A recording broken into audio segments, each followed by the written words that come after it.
대해서 봤으니까 먼저 독립된 살아있는 생명체를 우리는 하나의 개체라고 해요. 맞죠? 이 개체들이 모여서 같은 종들의 모임이죠. 뭐다? 개체군이 되죠. 이렇게 이 종들이 한 종만 있는 게 아니고 여러 종들이 모여서 뭘 만든다? 분집을 만든다. 생물체라고 하면 되겠죠. 생물적 요인들이네요. 그리고 생물적 요인과 비생물적 요인을 통틀어서 우리는 뭐라고 한다?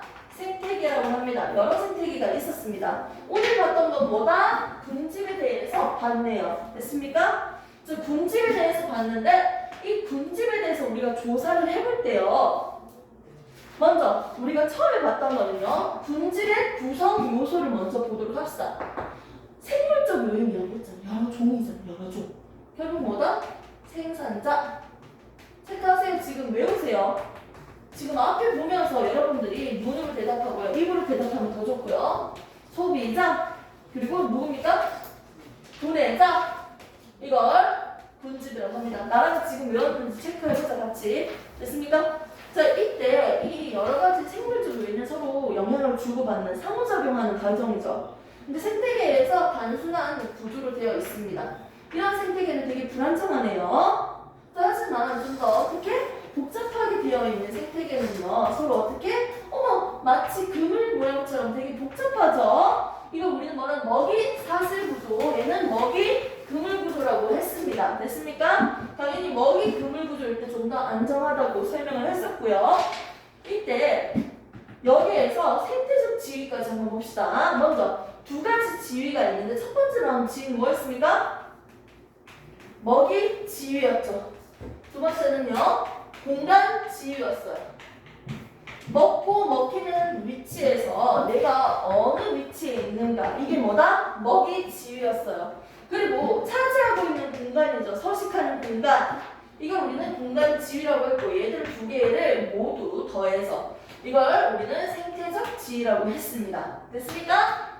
생태적 지위라고 했습니다.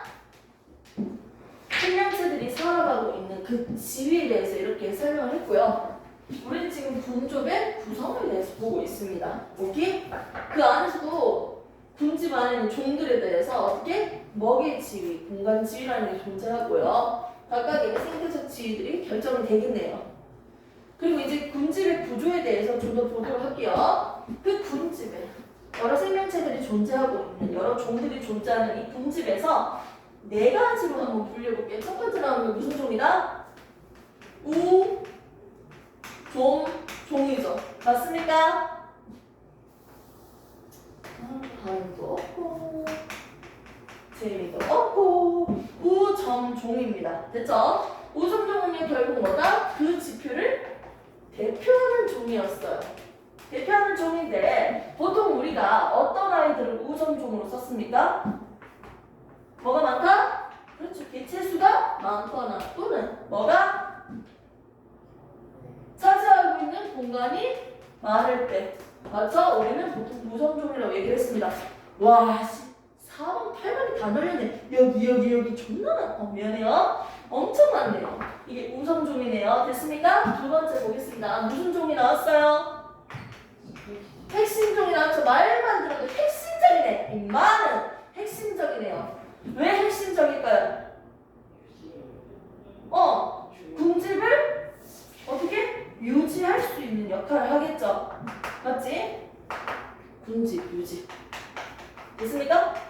그렇기 때문에 보통은 위에서 잡아먹는 무슨 역할? 상위 포식자가 위에서 밑에 있는 아이들을 잡아먹어서 개체수를 적당하게 유지시킬 수 있겠네요. 근데 상위 포식자가 되지 않아도 어떻게 한다? 어떤 역할을 하니까? 비생물적 요인인 환경에 영향을 끼치기 때문에 맞죠? 환경 변화를 시키는 종도 뭐가 된다? 핵심종이 될 수 있다고 했죠? 맞습니까? 그래서 상위 포식자는 누구였어요?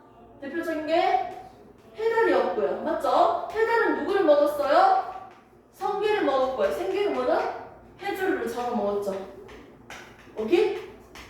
자, 환경 변화 영향을 끼치는 누구예요? 비버였죠. 됐습니까? 기억납니까? 비버는 강에서 댐을 만들어서 습지 지역을 만들어준다고 했죠. 자, 핵심종뿐만 세 번째 누가 나옵니까? 지표종이 있죠. 맹꽁이. 그 지표에 대해서 어떻게 환경을 나타내고 있다. 이렇게도 얘기할 수 있겠네요. 자, 환경을 어떻게 해줍니까? 지표종은 그 환경의 특징, 그 지표의 특징을 나타내고 있다. 여기는 이 아이가 살고 있구나. 이 지역은 습하구나. 이 지역에는 비가 살고 있구나. 이 비가 사는 거 보니까 건조한 지역이구나. 이 지역은 씨가 살고 있구나. 아, 여기는 갯벌이구나. 예를 들어서 이런 식으로 지표 어떻게 그 특징을 알려주는 종이에요. 됐습니까? 그래서 지표종으로서는요, 우리는 대표적으로 기후변화에 민감한 맹꽁이와 대기오염 지표종에 어떻게 지으류 이런 것들이 있었습니다. 자, 네 번째 보겠습니다. 우리는 식물 군집을 준비했어요. 대표적으로 어떤 방법으로 했다? 방형구법. 일정한 크기로 여러 개의 공간을 만든다는 거죠. 설치하고요. 일정한 크기로 보이나요? 나는 보이네요. 됐습니까? 이 공간 안에서 우리가 세 가지를 한번 측정을 해볼까요? 첫 번째 뭡니까? 밀도죠. 두 번째 측정할 건 뭡니까? 빈도였죠. 세 번째 측정할 건 뭡니까? 피도였죠. 됐습니까? 자, 밀도 같은 경우는 단순하게 그 면적에서 얼마나 이 개체의 개수가 많은지 개체수를 세면 돼요.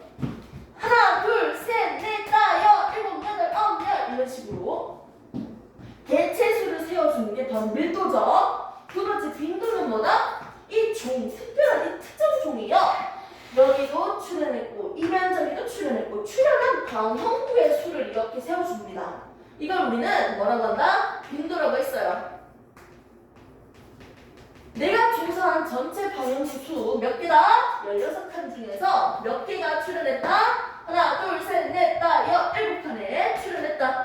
16분의 7 이렇게 해주시면 되겠네요. 필요는 뭐예요? 지표를 덮고 있는 면적을 우리가 보통 얘기했죠. 전체 면적 중에서도 이 종이 살아가고 있는 이 면적에 대해서 맞죠? 이 면적에 대해서 올려주면 되겠네요. 이게 바로 피도입니다. 이렇게 해서 한 종에 대해서 우리가 종에 대해서 그 지표에 대해서 봤을 때 밀도, 빈도, 피도를 다 포함한 그 수를 우리는 뭐라고 한다? 중요도라고 합니다. 됐습니까? 이렇게 해서 모여봤습니다. 문제를 좀 풀어보고 좀 더 실질적으로 응용 같은 문제를 같이 풀어봐야지 알 수 있을 것 같아요.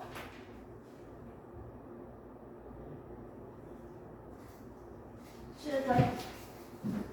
또 문제 좀 풀다가 또 개념 설명하겠습니다.